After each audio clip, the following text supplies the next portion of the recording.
Hey folks, I'm Spiderfish. Welcome back to my channel. Today I'll be telling some crazy Reddit stories while I work on my storage room in my relatively new Minecraft world. Well, less of a room and more of a tower, but let's just go ahead and get into some stories. This first one is from r/relationships by user paint content 6734. Help, I 26F. Think my boyfriend 30M is exaggerating or faking his illness. Saw someone's post yesterday about navigating life with a partner who has fibromyalgia and felt inspired to post here. I'm hoping y'all can give me some solid advice. I, 26F, have been with my boyfriend, 30M, for a little under 2 years. In the time we've been together, his chronic pain, which isn't connected to any particular known condition as he refuses to go to the doctor, has gotten worse and worse. It's reached a point where he's almost incapable of doing chores or house projects, is usually too exhausted/in pain to make or agree to plans, and getting him to do anything outside of the house together is like pulling teeth. His objections always revolve around his pain and fatigue. I've never suffered from chronic pain, and thank God, so I'm not one to judge or accuse someone of making it up, since the pain itself is invisible, and my boyfriend looks perfectly healthy. But he's now been unemployed for about 4 months, and I'm starting to question things. I'm starting to feel doubtful for a number of reasons, and the main ones are that A, he never turns down his friends' invitations to hang out, even when the activity is something physically intense like kayaking, or going hiking, or going to a music festival, and B, he is never too tired, in too much pain, to have sex. Over time, it's almost made it seem like he's conveniently in an unbearable amount of pain when he has to do something he isn't all that interested in, i.e. chores, and I'm starting to feel hurt that he just doesn't seem to want to hang out with me outside of what we do lazing around the house. I've never accused him of faking or exaggerating his pain, but I have tried to talk to him about doing more fun stuff together, and it always circles back to his pain, or him accusing me of trying to keep him from spending time with his friends, which I'm not trying to do by any means.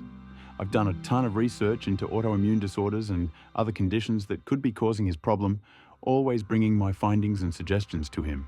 But he just doesn't believe a doctor or any traditional medicine will help him. I'm also bothered because when we go to family outings or parties that we're both invited to, it's rare, but it does happen. He will talk anyone who will listen's ear off about how bad his chronic pain is and how frustrating it is to not be able to find a solution. The thing is, he's not actually looking for a solution. He just smokes weed every day and calls that good enough, while lamenting and complaining that his body is the way that it is. He also refuses to return to work because of his pain. For additional context, he seems to have really extreme muscle spasms/tightness, particularly in his back. I'm happy to support him through hard times, but the fact that he won't work is getting concerning, and I feel severely stuck. I'm not interested in supporting him financially on a long-standing basis, but at the moment I partially am by covering some of his expenses. If this post makes me a total asshole for questioning the degree of my boyfriend's chronic pain, so be it. I just need help and answers. So, here are my questions. Where do I go from here? Do you think it's possible that my boyfriend is using his pain as a crutch? Should I put some kind of ultimatum in place that will get him medical care attention? Your advice is appreciated. Luckily, this one has an update. Update. I, 26F, think my boyfriend, 30M, is exaggerating or faking his illness. Thank you to everyone who responded to my post and was so compassionate and kind. It was incredible to hear from so many people who actively battle chronic pain/illness and those with loved ones who do. I hope to continue deepening my empathy towards anyone who is struggling with an invisible illness. On to my update. Armed with some fresh perspectives and some fresh frustrations, LOL, I talked to my boyfriend and told him that he needs to see a doctor, or I will no longer be able to support him financially and stand by while he remains unemployed and unmotivated to get the help he needs. I also addressed the idea of managing/balancing his energy levels differently so that we're able to share household responsibilities more effectively, spend quality time together, and keep him doing the things he loves with his friends. His response was really bad. He told me that if I'm not willing to step up and clean around the house, something I'm already doing, that there's no use living together, and that my efforts to clean are the bare minimum and not good enough for his standards anyway. He was also really mad that I haven't taken initiative to take care of yard projects and car repairs. He sat there and spouted off a whole list of things I'm not noticing and cleaning. And, once again, he was focused on this idea that I don't like his friends and am jealous of them and want him spending less time with them, which isn't true at all. This really stung. He basically brushed over everything I said and focused on my perceived faults. This told me everything I need to know, and I told him I was leaving. He was just mad. Not sad or hurt at all. I'm still crying excessively over his whole reaction. I still don't know how real or unreal his chronic pain is, but I guess it doesn't matter anymore. Thank you again, everyone, for your support and kindness. I'm truly at a loss. Wow, that's a lot. I guess the best part about these stories is sometimes it makes my own problems seem a lot less dramatic. Let's go ahead into the next one, shall we? This one is from user TobZ13. I've F23 been in love with my best friend, M21, since I first met him. It's not going away, and I don't know how to deal with it because I have no idea if he likes me, and it's stopping me from meeting someone else. Honestly, this is pretty straightforward. We met about 2 years ago, and I instantly crushed on the guy. I honestly thought our first few nights out were dates, up until the point he went on a rant about a girl he had a crush on after a few beers. At that point, my thought process was pretty much, okay, not dates, got it, and moved on with the intent of friendship. Except, funny thing, turns out he checks all my boxes. I've never gotten along with anyone this well. People are shocked to find out, or, well, not anymore, but up until about a year after we became friends. We haven't known each other for years and years. We have the same humor, like the same games and TV shows, agree on politics, want the same things in life, all well enough to get along, but still with enough differences that we can have conversations about it. We discover bands together. We help each other with work and writing papers. I call him when I'm sad, and we both think it feels weird to not see each other for a week. Problem is, I'm completely head over fucking heels in love with the man, and it is starting to get to the point where I don't know what to do. I thought it'd go away, but every time I meet him, it's like I'm falling all over again. My friends have gone from teasing me about it to shooting me pitying looks whenever his name is brought up. My sister wants me to just stop seeing him. I go a week without talking to him, and I think I'm starting to get over it, but whenever I see him again, it all comes rushing back. I don't know what to do. It hurts, and it's not fun anymore. I've been on dates with some amazing guys who liked me, but my feelings for my friend is stopping me from falling for someone else. It's starting to feel pathetic, and at this point, I see no good option. He's my best friend, the best I've ever had, and I just don't want to lose him. At this point, I think asking him out would achieve that, since it's been so long since we met. I know the only way, for me personally, to get over someone is to stop seeing them, but I don't want to lose my best friend. The finishing touch keeping me on the hook are these looks he gives me. I've had other friends confirm he does this, because I was honest to God, starting to think I was losing my fucking mind. Whenever we're out in a group, at a party or the pub, whenever I look over at him, it seems he's always looking at me, and these eye contacts last way too long to be normal. Like a good 6 to 7 seconds of us just looking at each other across the table, or the room, or the bar.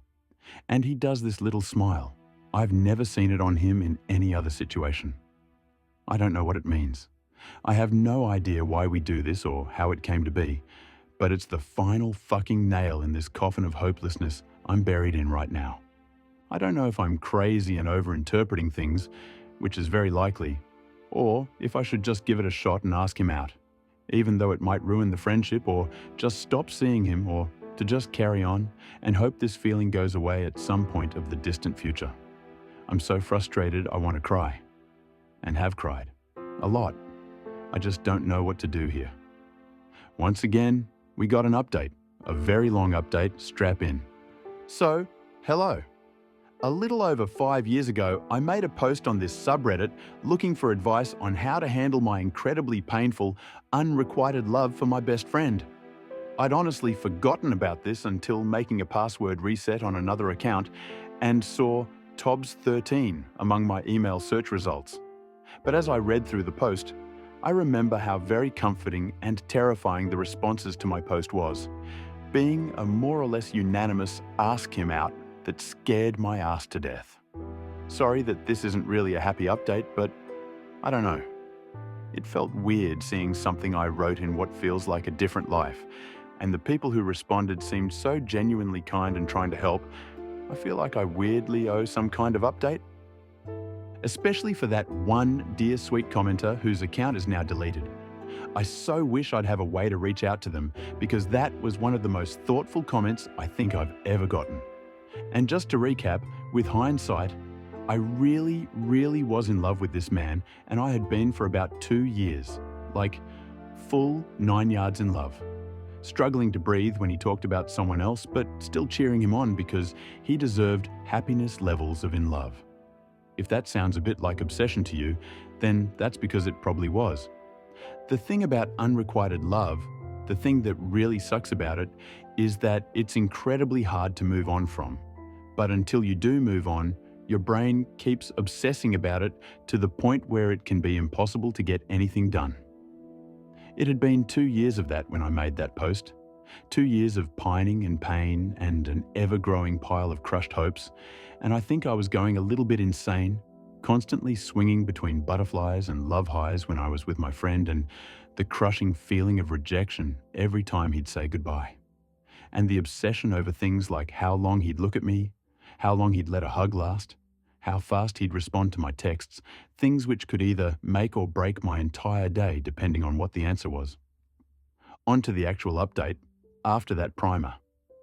About a month and a half or so after I made that post, still trying to hype myself up to actually ask this man out, I accidentally became a head organizer for an event at the university I was studying at for the moment.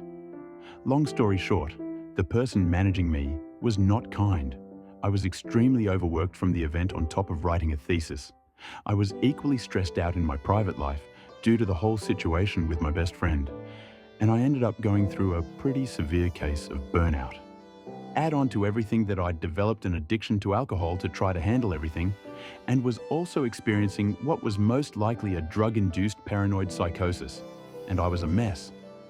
I ended up moving back in with my dad in September and spent about a year doing nothing but sleeping, crying, playing Skyrim, and going to rehab and therapy. Start of 2021, I went back to school and slowly recovered. I've been sober since 2020.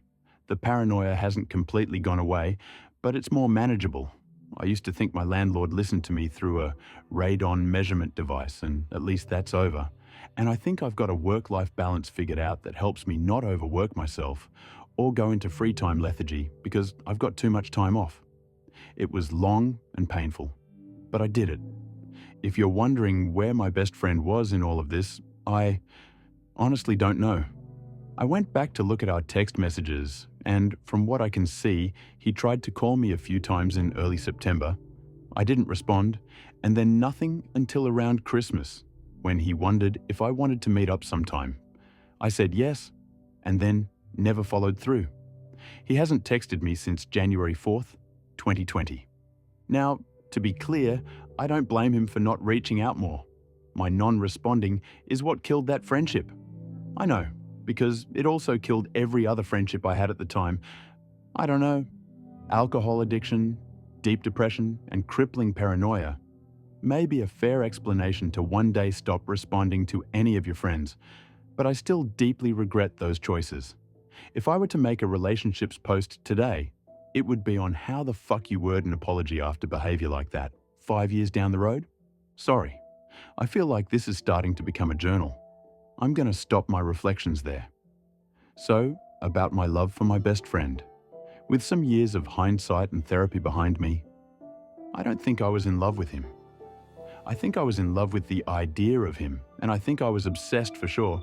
But looking back, I don't know. I genuinely don't know.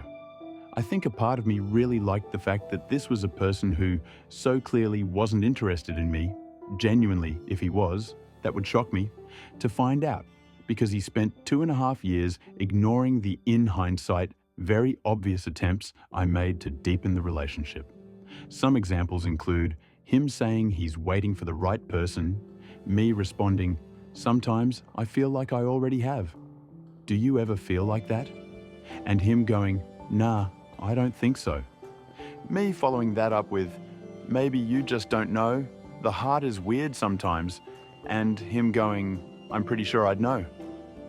One time, we talked about why people fall in love, and I genuinely tried to convince him a deep friendship was all you needed, while he insisted that there needed to be a level of sexual attraction as well. I tried to get him to do that 36 questions that will make you fall in love thing with me. I kept trying to find excuses to hold his hand. Rest in peace, my palm reading career. You were nothing but a thinly veiled attempt at finger touching.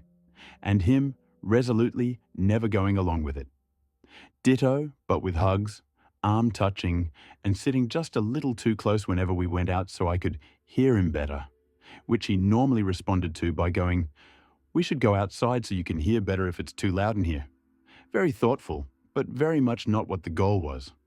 One night, when we were alone in my apartment after a club event, after a particularly long shared look, I asked him what he was thinking about in that kind of, "I don't want to break the illusion," soft voice you put on when you're really fucking close to someone you like.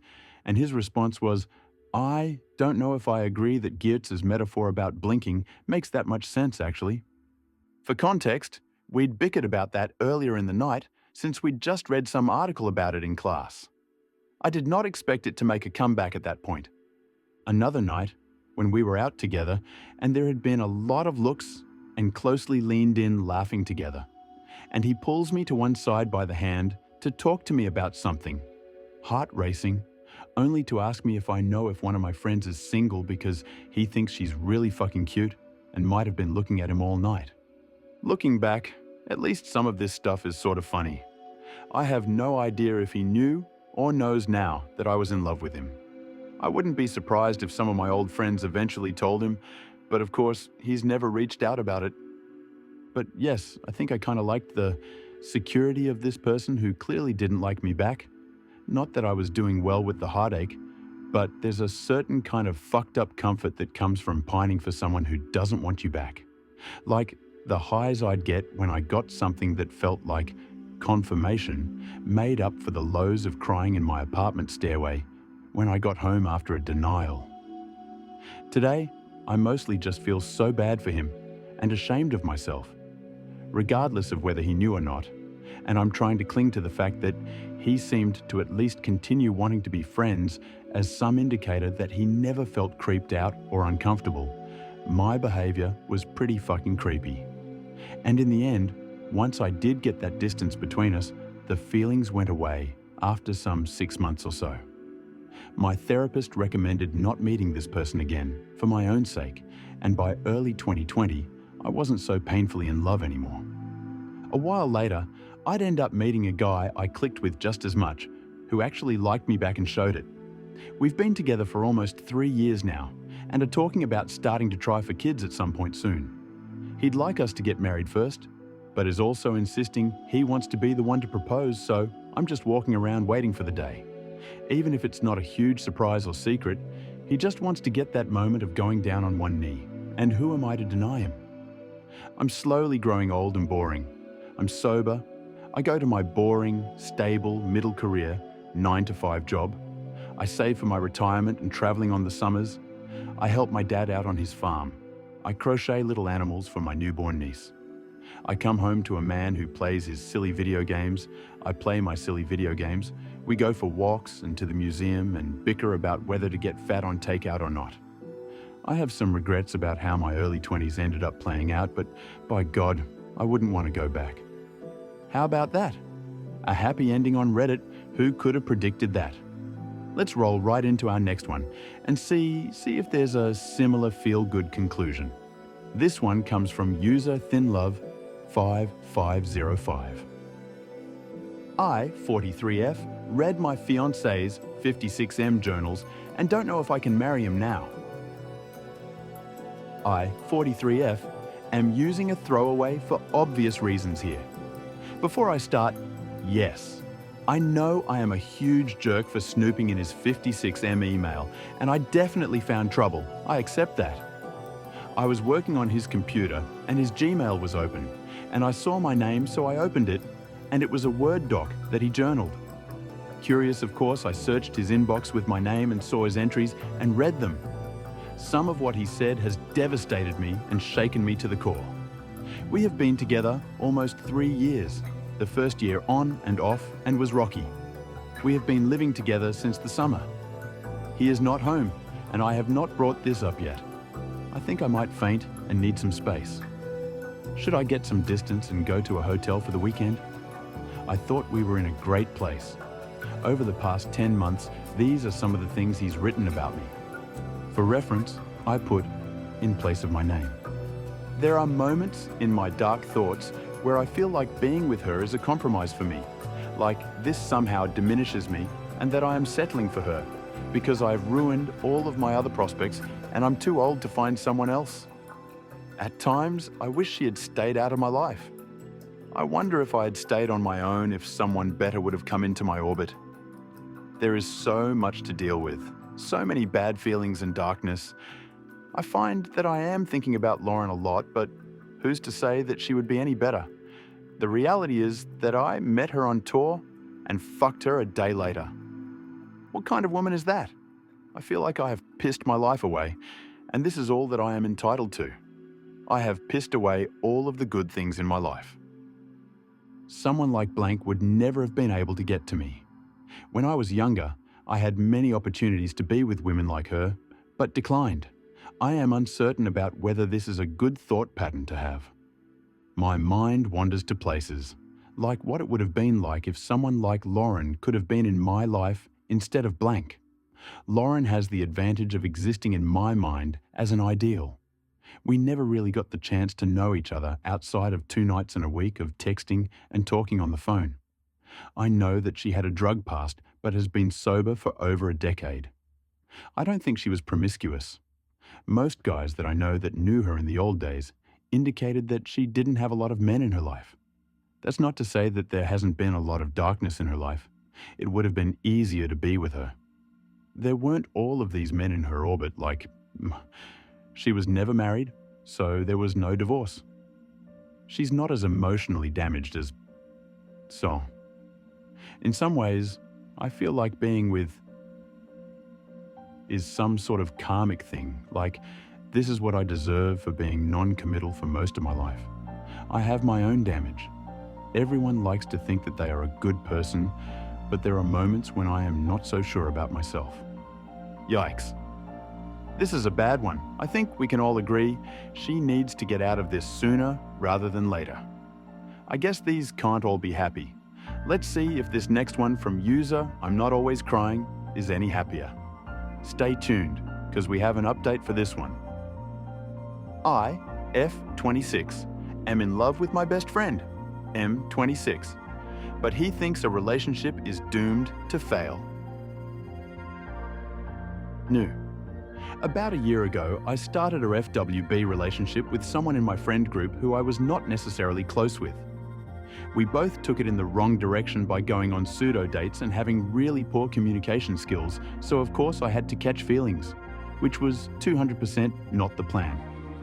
After a few months, he broke it off because he said he wasn't interested in a relationship due to his life situations that he wanted to work on.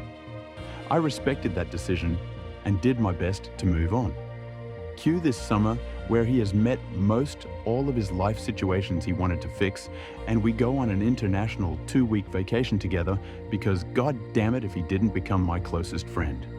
He informs me that he doesn't want to date me because he believes that we would only be happy for a year, and he would remain in the unhappy relationship longer than he wants to because he doesn't want to see me upset. Seems like a bullshit answer, but whatever, I can just squash those feelings deep down, never to be seen again. It worked for a while as I tried my best to date someone else and find a connection akin to what my best friend and I had together. In the last few weeks, though, I have found that despite dating other people in the meantime and talking myself out of feeling things for him, that I can no longer deny that I may actually be in real love with this dude.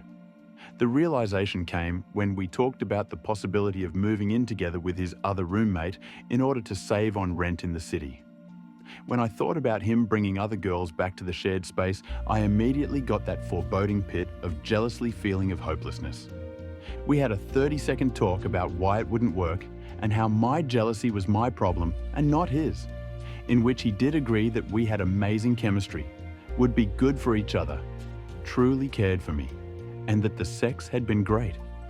Again, he brought up how we would only be happy for a year and that it just wasn't worth it. So my dilemma, is it selfish of me to ask for our one good year? The more he talks to other girls and sets up other dates, the more I feel like either way, I will be losing his friendship.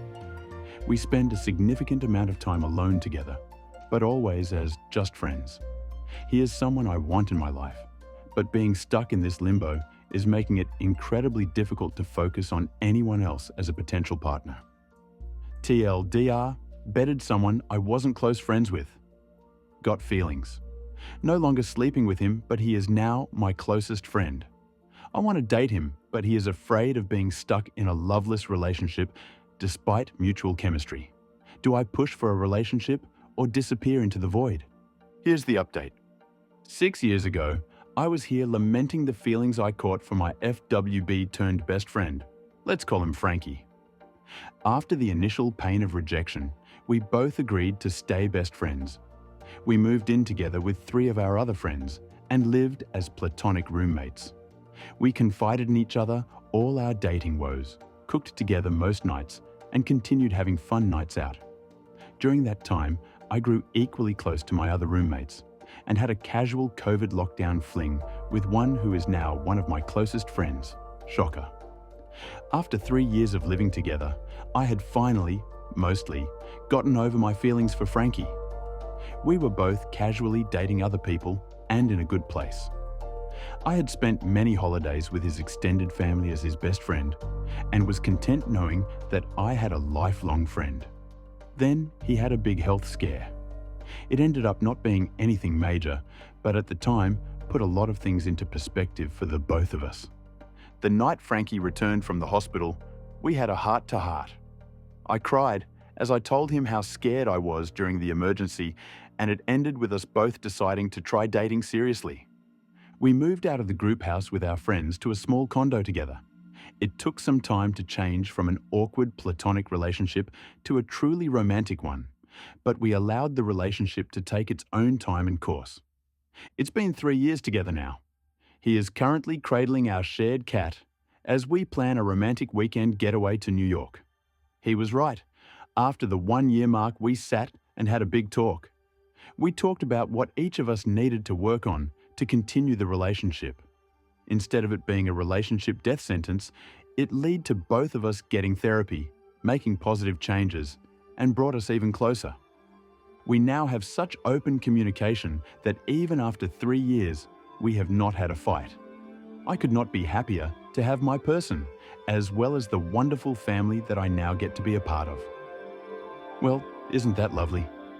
This next post comes from user Viamari.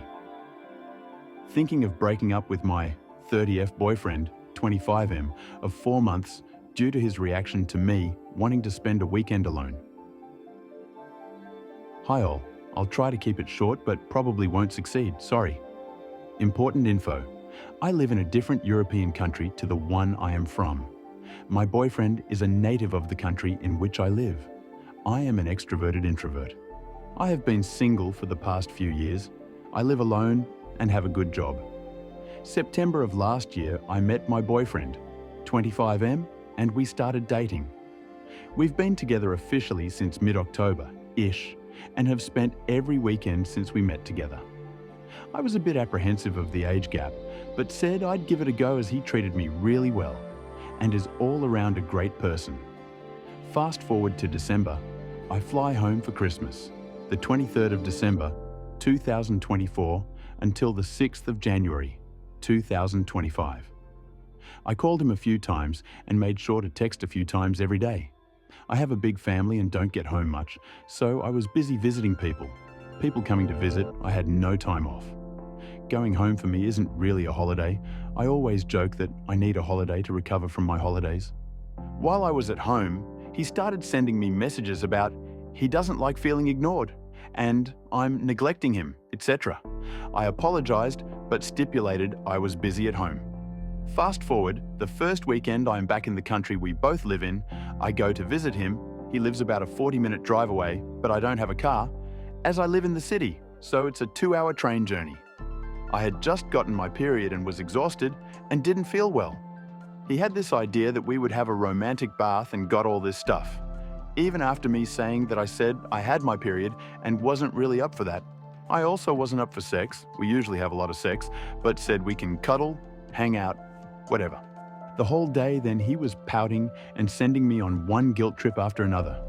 For the first time, in my head, I was like, oh my God, are you a child? I had already mentioned during the week that I wanted the next weekend off and spend it alone at home to have a duvet day, and mentioned it again this past Sunday. Well, the pouting that followed, you'd think I'd told him I was going to take the weekend to bring his granny out into the woods and shoot her.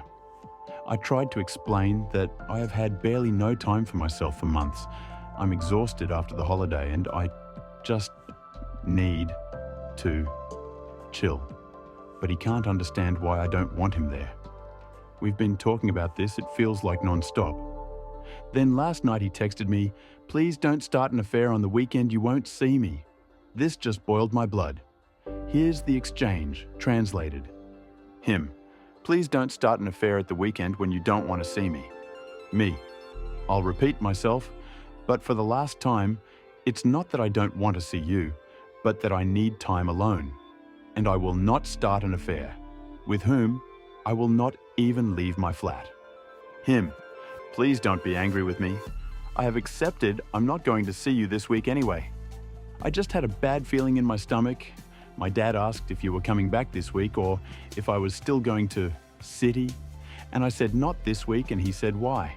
And I said, because you need time alone so that you feel better.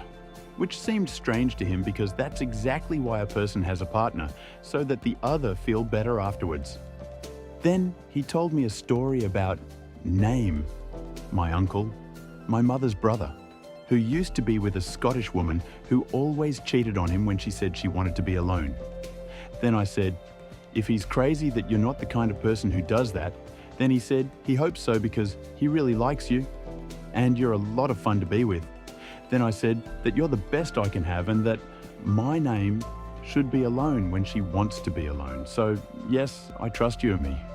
It's not that I feel bad or that I need this to feel better. I'm just like this.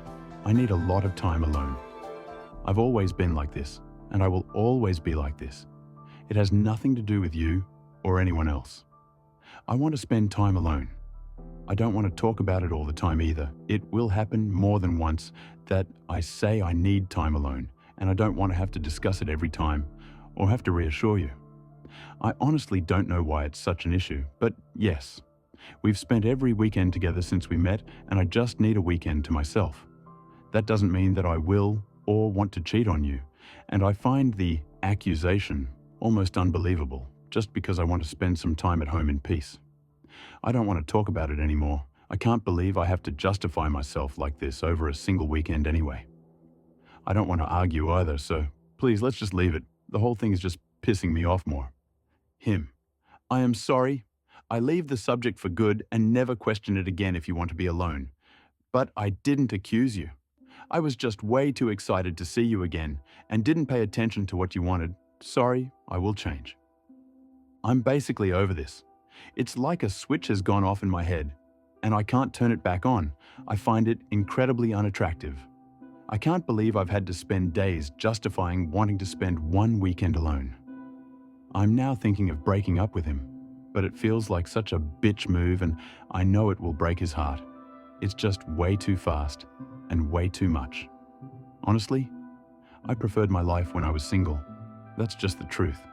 Am I horrible? What do I do? One more thing to note.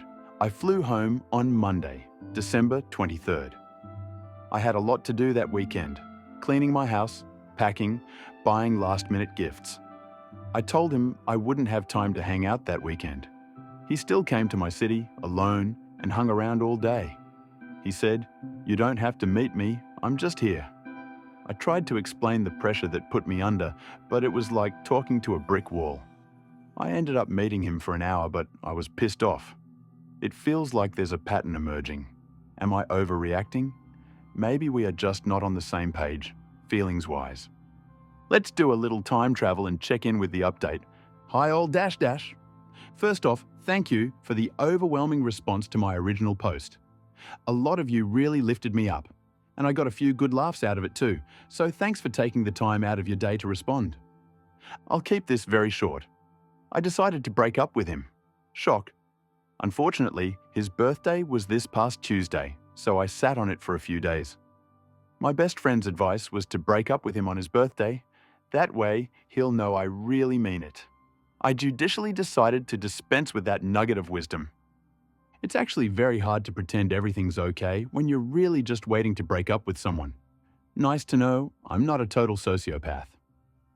Anyway, fast forward to last Wednesday, 22nd, I was at trivia night with friends, like every Wednesday, where there are no phones allowed. After 2 hours, I look at my phone and see a message saying, "Thanks for ignoring me." Well, I'm a petty word that rhymes with witch, pitch, ditch, and glitch. So I decided to actually ignore him. I left him on read until Saturday. You know what happened Saturday? He came to my house and sat outside my front door for 45 minutes. I waited him out, pretended I wasn't home, went for drinks with my best friend, sent him a text calling the whole show off, and blocked him everywhere. He hasn't been back to my house since, but I installed one of those doorbell camera jobs, just in case. Tie your lace. Anyway, thanks for the kick up the arse. All's well that ends well. It's my birthday today, so pour one out for me and take this as a sign to just do it, whatever it is. Well, all's well that ends well, I suppose. I think that's where we'll wrap things up for today. Be sure to subscribe if you enjoyed this video, and I'll keep them coming. See you later, folks.